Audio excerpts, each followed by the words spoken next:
Hi viewers, we're back with another episode of Breakfree-SA, the podcast where we talk about the business world, promoting business lifestyle, motivate and inspire people.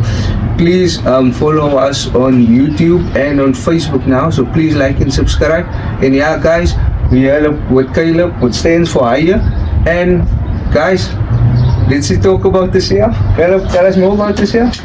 Okay, so you guys heard I'm Kaylim. Very positive person, very open-minded, and I am really excited to be here with you guys. Okay. Hi to all the viewers who are just watching. We're here with Stands for Hire, and guys, we're gonna put the details down. We're gonna put everything in it. So yeah, guys, don't forget, get back to the video. But before we get right into it, we're just gonna go a bit back where everything started. So where did you go to school? I attended Atlanta Secondary. I finished in 2013. Okay. Yeah, so I'm quite old. 2013. Oh, that's. I mean 2010, so like a couple of years apart. Yeah, 2013. And then, do you want to know where I went to crash? No, that's a one way back. Can you still remember where did you go to Of crash? course, it was here at the back John Streeble. Oh, also me, but we didn't meet our years. No, there's a gap. The house again. Where was the when you were matric, right?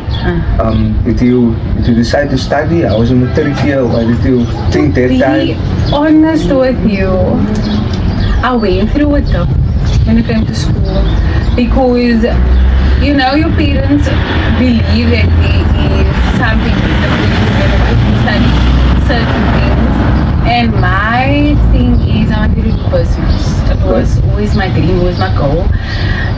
When I was young, I dreamed about having a company called Miss Glossy, lip glosses and makeup and a whole Kylie Jenner vibe. But okay, we didn't get there.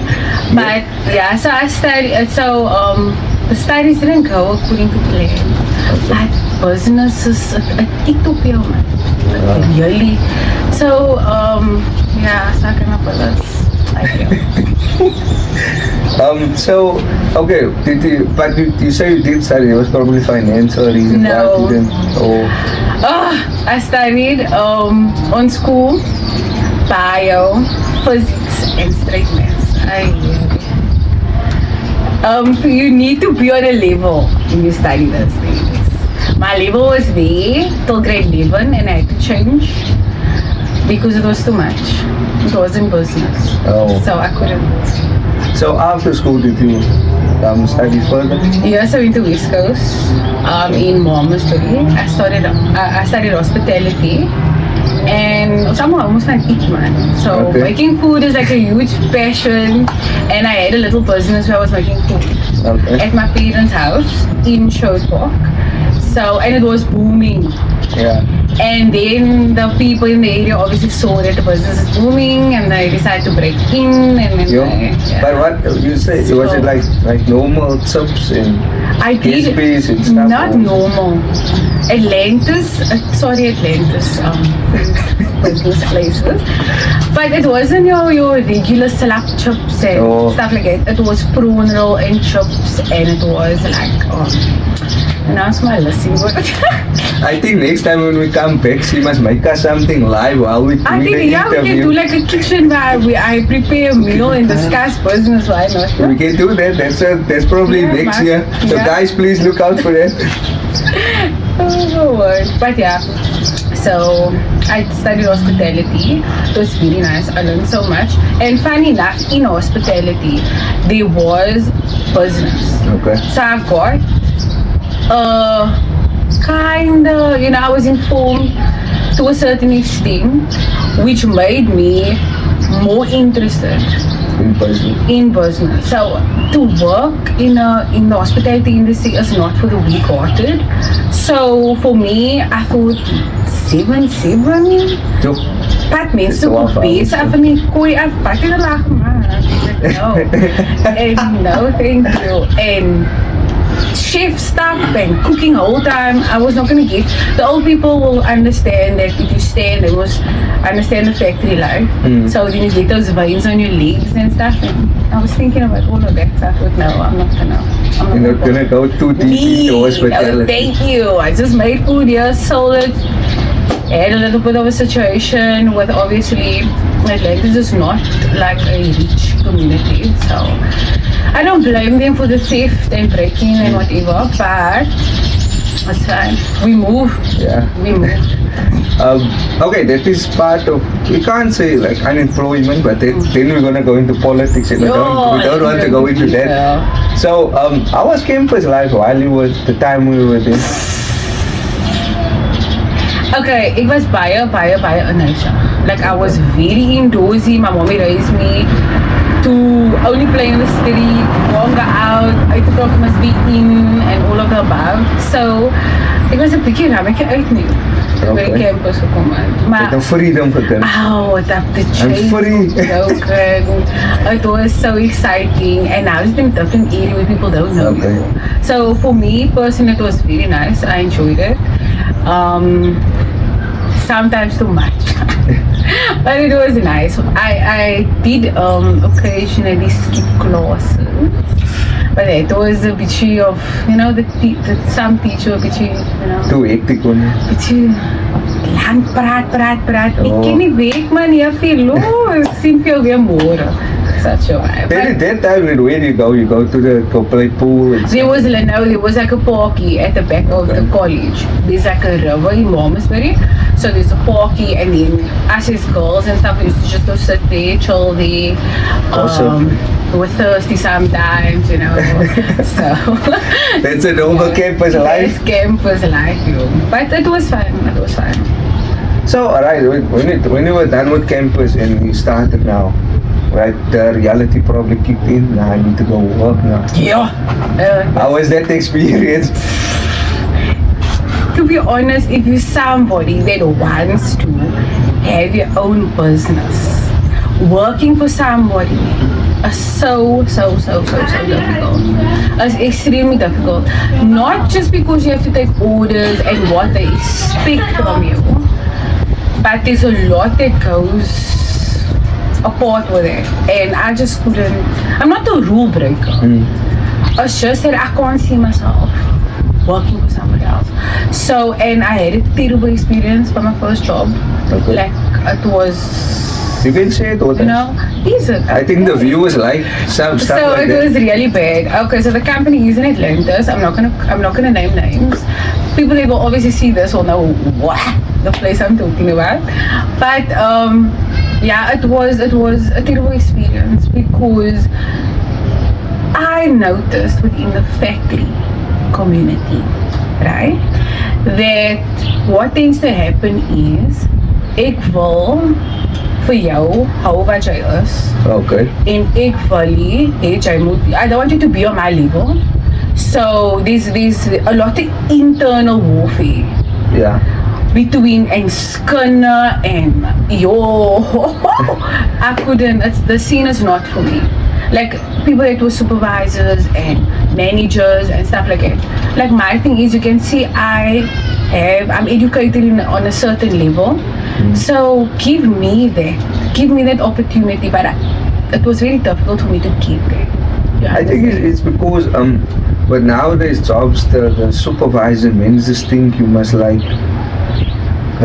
bribe them and buy favors to get the opportunity. And I'm not a gesigkoper. I'm gonna do my work to the best of my ability, but if you feel that in that situation I'm not worth climbing the ladder, then that's your decision, and I have to remove myself from that situation. Because it tends to become very, very, very toxic. Yes. And people start bullying you in the workplace, and for me, no thank you. Did you fight at the workplace? No, bro. Oh, yeah, because you said you were bullying. I was thinking like an eye. No man, it's a psychological and emotional. Oh, I see. Yeah. So jy kom huis toe en dan voel jy like, ja, moet ek regtig môre gaan doen. Moet ek like regtig alles insit in 'n plek wat vir jou aan. So no thank you. But I think in places like that, I think the actual boss don't really know what's going on. And for me, if you wanted to know, that is what my thing is. The boss, if you're a boss, I would like to know if my workers okay. Because you can obviously see on production and stuff, why is the company not performing as it's supposed to? Yes. So me as a boss, I would like to go and see what is happening. Make a box with a list of complaints from workers. Send it up to the top dog, let him see what's happening in the company. Yeah. And then, do things to make your people feel better, because if they are happy, your work, your production is, You're gonna get more positive you're gonna get more positive vibes, your people's gonna want to work. Yes. So yeah. So after that, what other job did you do? Okay, so nothing. Nothing. I think I worked at Clixes, and then I did, the last thing that I did was like I did stock take at one of the companies also in Atlanta. But that's about the end, and then I'm just like Stones for Hire and Ginger. So how did you, okay, that time when you were like probably was just sitting at home, and then you started thinking, so how did you come up with this? To decide, okay, this is stands for Hire, I'm gonna do this. Okay. So what happened was, apparently my husband hires out our car. We had a Mach 1 at first. So we would drive with 3 pulls with the Mach 1 and whatever. And then what happened was, he drove out to drive with 3 pulls somewhere in town. And the people there, they promised him a certain amount of money. And then when he got there, so they said no, they're just giving him this. And he counted and he said, but no, we agreed to this. And that was the first, like I absorbed that. The first experience. The first, problem I picked up on. Okay, fine. And then a couple of days went on, and one of his friends came and they said, they have so much numbers on their phone, and they don't know how to deal with all these matricle people. They don't know who's booking who, what is happening. Okay. And I thought, this sounds like a plan. So that was basically where your breakfree moment come, where you're like thinking, okay, now I must do more research into this. Be the middleman and let me book matricles weddings for them. And in the client, I deal directly with the client, I don't deal with the client, and then they just do the trips. So I actually, my thing is to just make it easier for them. So you basically almost like, I think it's like logistics. We just like tell them, okay, do this, go there. This is the time. This is basically what you actually do. But the company's on your name, or is it both of you guys? It's our company, but I'm the founder. Okay. Yes. So he's co-founder and I'm founder. So in the marketing sector, you guys don't really have a problem with it. How do you do the marketing? So the company is operating now 2 years, officially this month. So advertising wise, marketing wise, we still have a little bit of challenges, because but there is things that became up obviously was to deal with our challenges. But yeah, we do have hiccups when it comes to advertising and marketing. Was there an event where you where everything went wrong? Like you double booked or Yes. That happened this year for the first time actually. Actually, for the first time this year, I accidentally double booked a guy, and we winged it. Okay. We had to make it work. We had to adjust times. The clients were obviously like tight because they paid and they wanted. How was your stress level from 1 to 10? Word. It was a full-blown 20. And last year when we started the business, it was smooth. Okay. This year we dealt with a lot of challenges. I think it's because people when you did it that time, the word spirit. It was just fresh. Yeah, and now more people come because they see the efficiency that you guys have and how you guys are on point with time and stuff. And so the workload became more. But do you think in a space like that, like you that's doing the cookings and stuff, you need another person, or do you handle everything? I literally handle most of it, but obviously my husband is my helping hand at the end of the day. So I wouldn't have had all the core guys or the guys in the stand scene. I wouldn't have had them. So when there is a hiccup or whatever, I obviously, where else am I gonna run? I have to run to my buddy, my bra, my guy, and he's with me, helps me sort things out. So, like, I think futuristically, I'm definitely going to have to open up the doors to expand the company. In when you guys did this now for the 2 years, what was your worst client? Was just Our worst client was this year. This year we had worst client.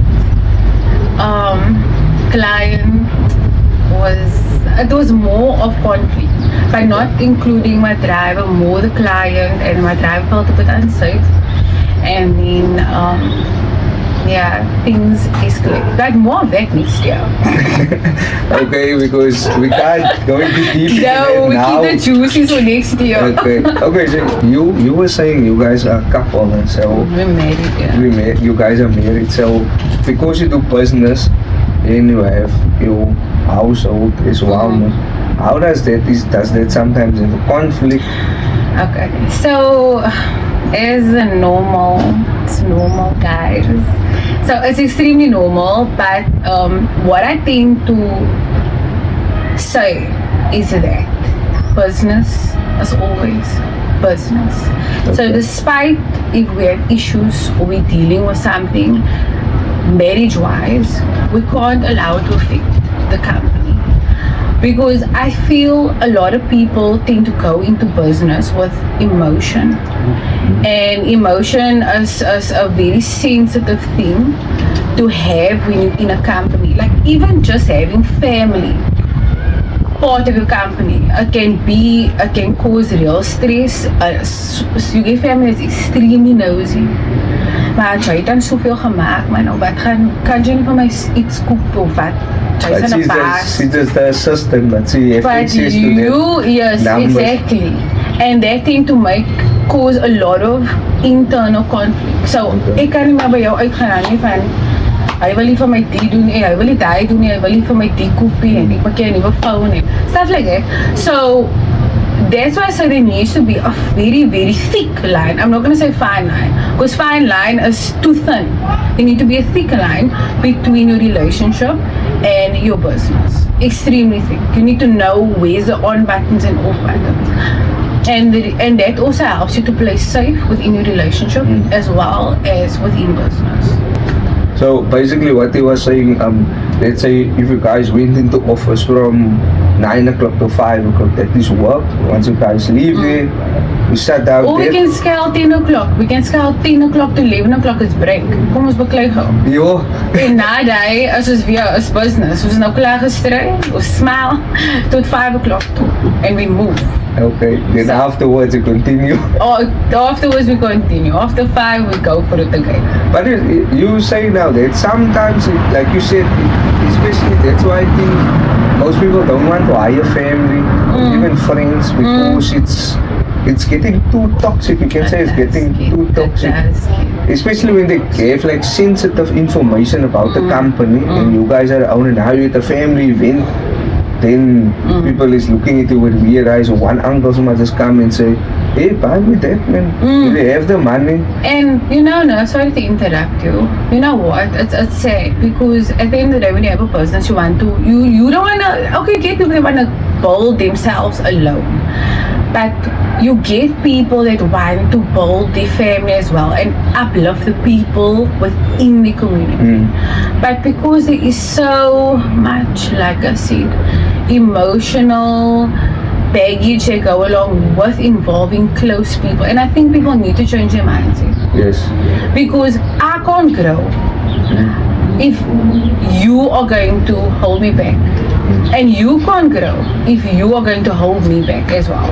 So to make it make sense, I think we need to learn to control emotions and look at things a certain way. Like business is business. Business is business. As ek wil uitgeskel by my establishment and you feel you want to take it home and we get home and you decide like sy het vir my so uitgeskel by die week want sy dan sê sy pas. Ja, sy is die baas en ja, sy het vir uitgeskel want jy was verkeerd. Maar it doesn't mean we have to go home and I must now go drink tea by you and now you just giving me no sugar in my tea. So, yeah. So, when the company was like official, how did you feel when you signed your first client, you with your first client? To be honest with you, it still doesn't make it for me. It's still. I can't say it's still nothing because I deal with the challenges, but it doesn't feel as real as what like. As at this baby stages. So I learn to stop, I learn to whatever. So for me, I don't feel that huge. Oh my God, sorry, I know it's going to get there. I know it's going to get there. But I'm trying to look at everything in as open-minded as possible because with a business you can be up there today and down there tomorrow. So I can't say, ek nou besigheid, it's so first, I signed my first client, got my first driver to hire out. I can't make a big thing out of it because I can lose it tomorrow. So I'm very chilled with what is happening. I just go with it. Thinking now while you're talking that, and that is the point about financial in the business. You don't need to say numbers, but in your opinion, while you're doing this business now for 2 years, and financial wise, what did you learn? Okay, I learned that, to be honest, the drivers have their side of money, there's expenses that side, and then I have my expenses. No, my money and their money and whatever. What I learned was not to use my money. Why not? I learned not to use your money because your money is not your money in a business. Especially if you're a boss, it's not your money. Anything can happen and then you're sitting with a expense. Dan het jy lekker geëet by Spur en whatever, die geld is nou op, nou soos jy net met die ewige geld en whatever, and then you have to now take out of some other pocket, you understand, to fulfill a gap. So I learned that leave everything as is until you know the job is done. Because it's tough, but yeah. Once you go in there, you can't reverse. Yeah, it puts you in a real dark. Like in those 2 years, oh my God, it can really make you or break you. And to be honest,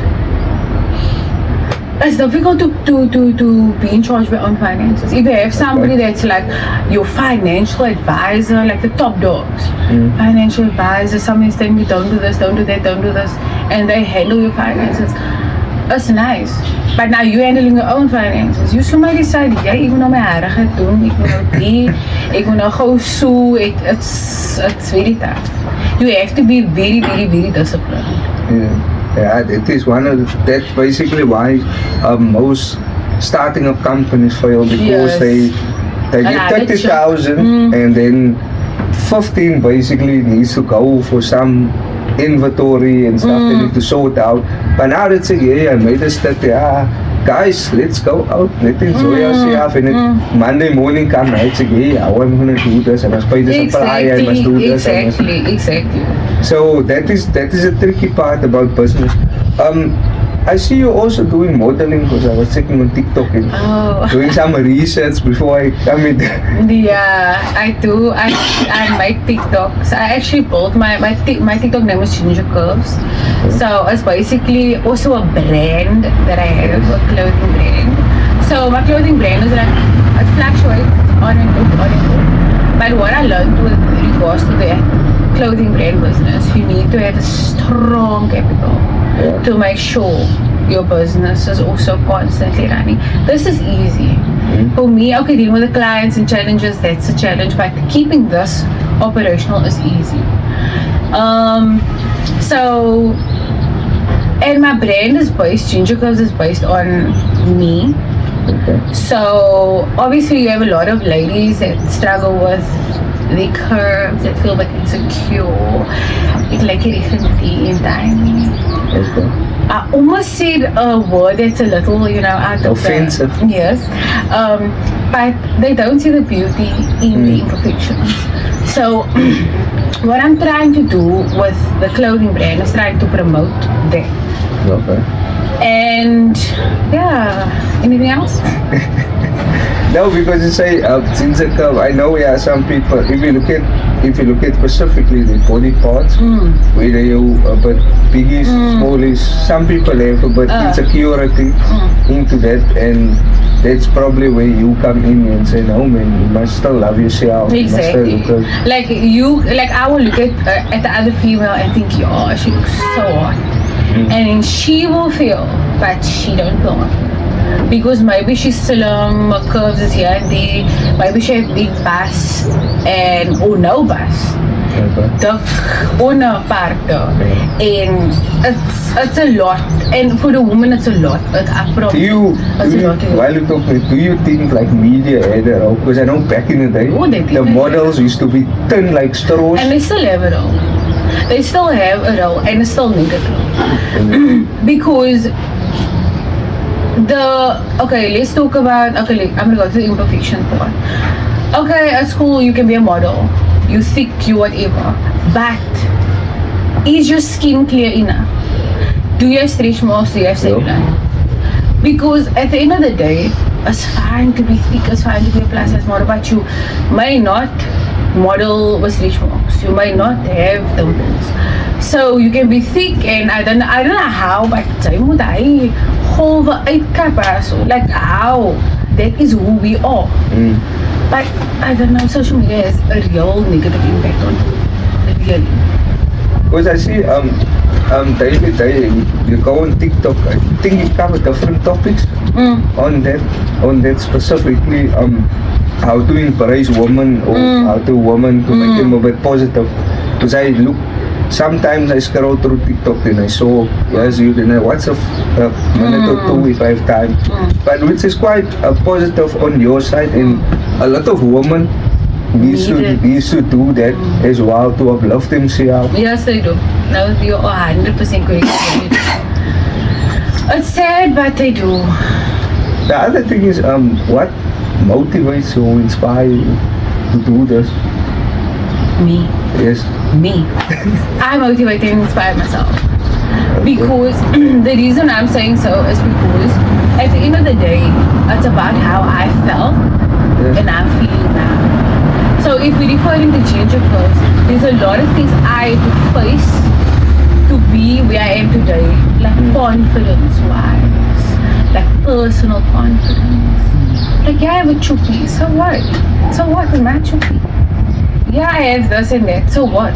But before, it was like, as ek so sit, as ek so staan, gaan die mense my soek. Dis die mense, nobody is perfect. So, my inspiration comes from myself. I'm not full of myself, a pinky promise.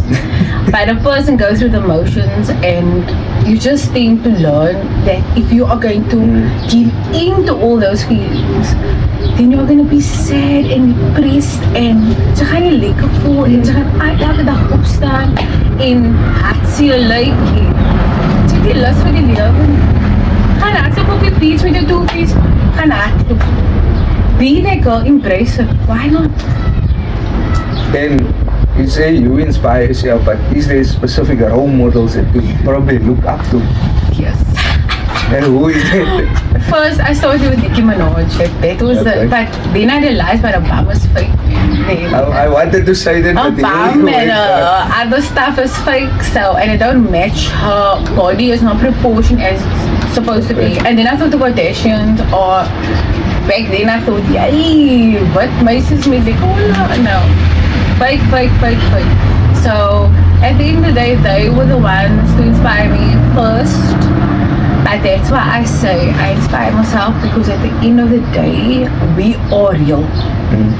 So it's no use looking up to famous people and yeah, you know, I saw there was even like videos on, like, there was people I was following on TikTok, gym people, all exercise, all that. But then I went to go do more research, and their body is not looking the way they are showing. It's all Edited. all Because I was also, there was a guy I was following, and this guy used to inject himself with, I don't know what it is, but his biceps was like big, and it's unreal that what people, the measures they go through to look good. And even on like you can say nowadays, the media people is like investigators, because if someone is on their day and they figure something out, they go deeper and go figure out. And most of these, I don't say all of them, people are correct, I don't say all of them, this is my opinion, how I see it. They tend to fake it, man. To so that the other people can follow them and say, because I try some of the exercise and it's really hard. It's not easy, but I'm doing it because I feel for myself that I need to also look a bit fit. You need to look after yourself. Yeah. It's more about looking after your health, looking after yourself. So if you make that extra effort, why not? But don't believe in, the guys do not believe the things you see on social media. Thinking problems. But daar het Rihanna Koda, waar is die hare by your ankles? It's too much. That's weeks. It's just wigs and it looks so natural, and I don't believe. While you're talking now, I'm picking up you probably went really into a deep dive into this curves and the looks and the stuff. How did you do a lot of research? Or? Yeah, I did a lot of research. Obviously, no, man. Yes and no. Come and explain to you why I say yes and no. Yes, because I needed to find out more. I wanted to know, like, why is this person built like this, or why is that person looking that way, or is it just genetics? Is it, you know, did they work out? Is it van, ek eet dan nou baie en hier skiet dan nou goed uit, maar jy eet die hele tyd op die ding en jy raak nou nie vet, like, what is happening? What are you using? That is also my thing. What are you using? Or is it supplements? What is happening? So for me, I had to do research, and then I was shocked by the research that I done, because when I found out that it isn't what it isn't the truth that some people are promoting, then I had to I had to reset my mind and say, like, girl, no, just stop with this. It's so imagine. It's like, see, remember back in the day, I used to play Poppa Easy goed, and just imagine it. Hulle is so social media for me personally is like Poppa Easy. It's not real. Mama, papa, whatever. I say, no, sorry, it's not real. Yeah, that is my. But the last thing that we always used to end up is, we always give, what positive advice will you give to youth or to younger generation who also want to start their own business?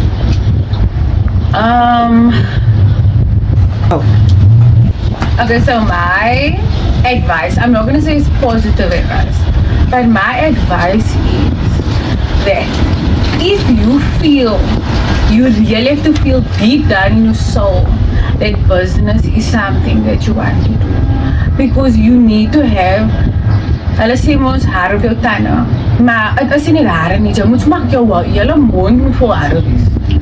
Fine, it is maklik. So, and I'm not saying it's not achievable, because consistency and drive will definitely get you where you want to be. And don't listen to other people, because when you're starting a business, you'll get a lot of negativity from other people. Nee, why do you want to do this? If you believe in yourself, you will get there. But also remember, you need to believe in yourself when you're at your weakest. And that's what I almost choked on my spit. But yeah, you have to believe in yourself. Like till you can't, like when you're sitting and you're crying late at night, you need to believe in yourself. Because that's the only thing you are gonna keep you going. Okay. Yeah. Kaylim, thank you for your time. Thank you It so was a year, guys, when we get there. But yeah, guys, stands for Hire. We're gonna put the details down. Thank you for watching Breakfree. Peace out.